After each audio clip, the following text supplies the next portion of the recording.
は僕らの手の中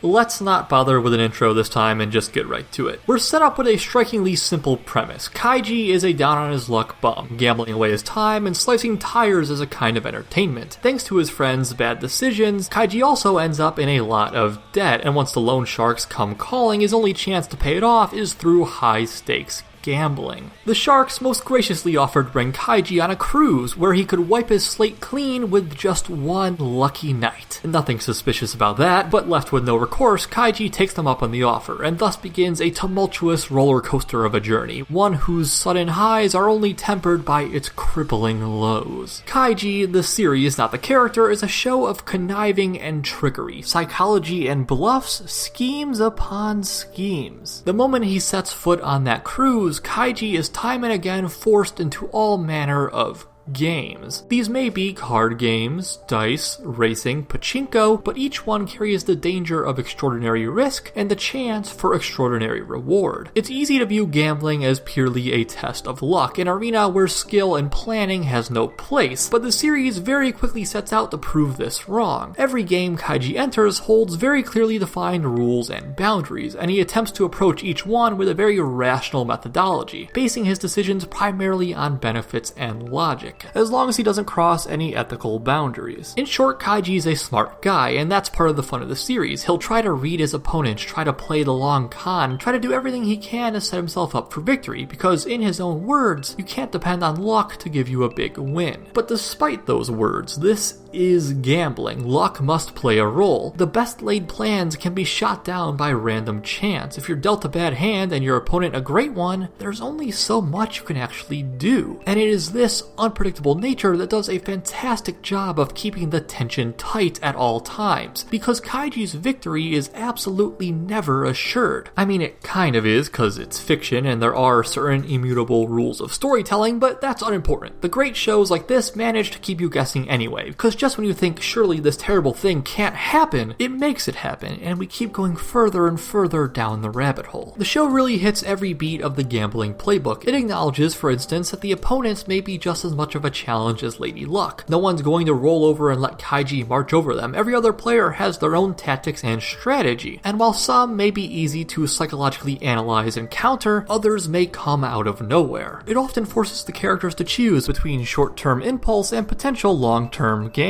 highlighting that sometimes the moment to decide has arrived and you just have to take a leap without necessarily being fully prepared. In effect, this is all a way of saying that Kaiji is just a really great thriller. Every episode has new twists and turns, ups and downs. It's unpredictable and addictive, but not off-puttingly so. It gets your heart in your throat, masterfully building suspense, then subsides just enough that you can't wait to do it all over again. Sitting here as I say that, I realize it's perhaps an encapsulation of the gambler's mindset itself. The highs are so intoxicating and the twists so exhilarating that you just keep coming back. Which is not to say the show is always perfect. On occasion, the insights and planning are admittedly founded on total bullshit. Kaiji might receive unfounded flashes of inspiration, work through strained reasoning to reach out their assumptions that just don't make for bulletproof logic. But this is very rare. 9 times out of 10, the conclusions Kaiji comes to and the plans he creates out of them are believable enough to swallow, but subtle enough to impress. Now, believable is of course a matter of context. Something that's believable in Gurren Lagann would likely not be in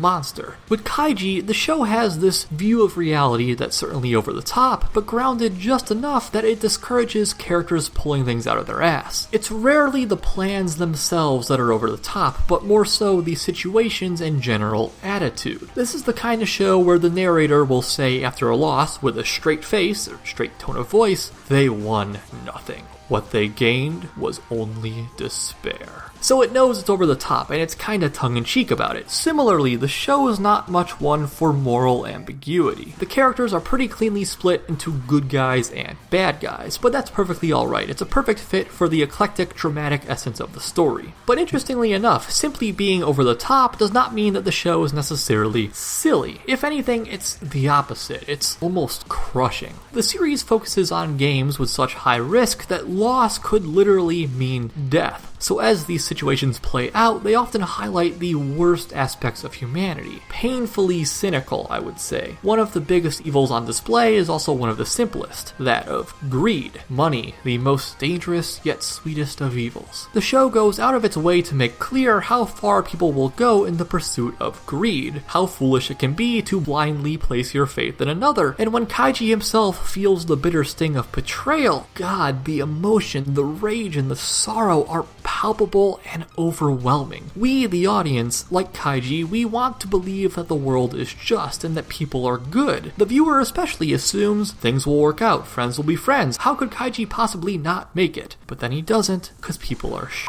It can, at times, feel like the show has nothing more to say than that this world beats and tramples good men, and this worldview cannot be made plainer by Kaiji's style. Standing in stark contrast to the rounded, sleek, even blobbish look of most other modern anime, Kaiji's aesthetics have a distinctly harsh and ugly feel, characterized by thick, angular lines, and at times grotesque facial expressions, and I thought this was great. It's true that looking different doesn't necessarily equate to looking good, and it could be argued that Kaiji does not look good in the sense that it's hardly a traditionally appealing aesthetic, but that is the whole point. It lays bare the nature of the world, as Kaiji, the series, not the character, sees it. A hostile place dripping with malice. The flip side to this is that these designs are not exactly made for motion. They look great when stationary, but rigid, blocky characters are antithetical to the very point of animation, which thrives on its breadth of flexibility and motion, and because of that, the show is seldom animated all that well. There are of course exceptions, usually in a huge climax, but most of Kaiji's animation cuts are not particularly technically impressive. This certainly didn't bother me, because that was the cost of having such a memorable visual style to begin with, but it is something at least worth noting. Also worth noting when it comes to the visuals is the series' use of metaphor. While I greatly appreciated the general metaphor, the character's ugliness mirroring the world's, some of the show's more direct metaphor was a little too on the nose for my taste. It just can't help feeling somewhat laughable when, say, Kaiji is in a precarious situation, so we cut to a mental image of him crossing a flimsy bridge. Yeah, sure, it's a reasonable comparison, but it's just a little too simplistic in my opinion.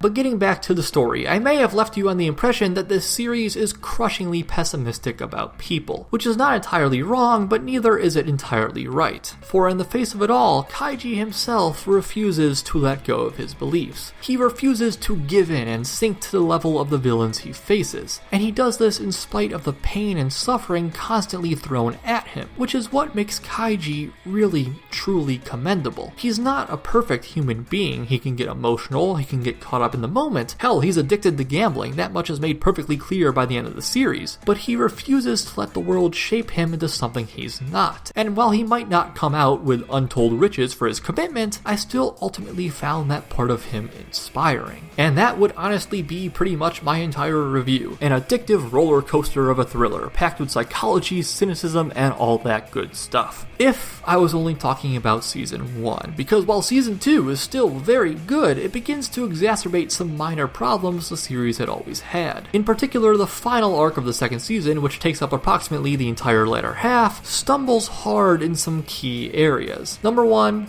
the pacing. Even before this point, Kaiji's pacing had been a little slow. By nature of the series, each plot point and plan of attack had to be deliberated and sussed out in every way possible, such that the total plot progression over the span of a single episode occasionally suffered. But the only point where I felt it started to get intolerable was this last arc of the second season. This arc, which lasts from the end of episode 9 until the finale at episode 26, details Kaiji's confrontation with an oversized pachinko machine. Even when we cut out the episodes of build-up and planning and leave just the actual playing of the game, we're still left with 10 episodes. 10 whole episodes of Kaiji sitting in front of this same pachinko machine, doing his best to overcome whatever obstacles it throws his way. And as thrilling as any show is, if you lock one character into the same fight in the same location for hours like that, the thrill is going to subside, and it did. At a point, I couldn't help but feel like, alright, I get the idea, let's get on with it. And ultimately, this issue was compounded by the second problem. Number 2 is I guess you would say, the suspension of disbelief. Pachinko is by nature much more of a game of luck than cards or dice, where you have some degree of direct control. With Pachinko, you can try to fix the machine as best you can, and Kaiji does, but at the end of the day, his entire role in this battle is just cranking the knob, releasing the balls. He has no way to actively circumvent unforeseen issues, and because of this, the plot leans uncomfortably hard on pure luck. Every game in Season 1, Kaiji had a plan and a chance. Even those he lost because his opponent was smarter, or because he panicked and lost his cool, not because it was out of his hands and entirely down to luck. But by the last 5 episodes of this Pachinko fight, there's no more strategy involved, no more planning left to do. Kaiji just sits there, having already played every card in his deck, as the situation time and again, by pure chance, turns to his favor. The show becomes an exercise in praying for a good outcome, rather than actively pursuing it, and needless to say, I found that disappointing. It was still at times gut-wrenching, watching Kaiji's fortunes teeter on the edge of a cliff only to regain their balance at the last second, but without Kaiji's own agency in the situation, it felt stunted. And I know that leaves us off on a sour note, so to offset that before we head into the verdict, the show's soundtrack was pretty strong. It had atmosphere, ominous and unsettling, just as easily as driving and triumphant, whenever the mood struck. It sometimes had an exaggerated bent, but that was perfectly in line with the show's attitude at large. You'll notice I rarely have much to specifically say on a soundtrack, cause to be entirely honest, music just isn't my forte. Anywho, I've said my piece, so after taking everything into account on a scale from F to S, Kaiji is such an A. It's a great time. I had my complaints, and those hold it back from an S, but when it hits just right, once you pick it up, you won't be able to put it down. Which makes me happy to report that you can watch both seasons of Kaiji, all 52 episodes, right now on Crunchyroll. I highly recommend that you give it a shot if you haven't already. And that'll do it. Thanks for watching, have a great day, leave any feedback in the comments, subscribe if you want more, and if there's anything you would like to see reviewed, by all means tell me. In fact, this review was requested by Trinal Data and Alejandro Bennett. Thanks again, and see you next time.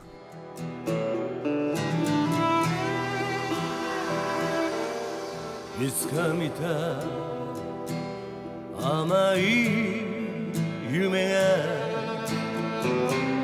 今は氷の世界へ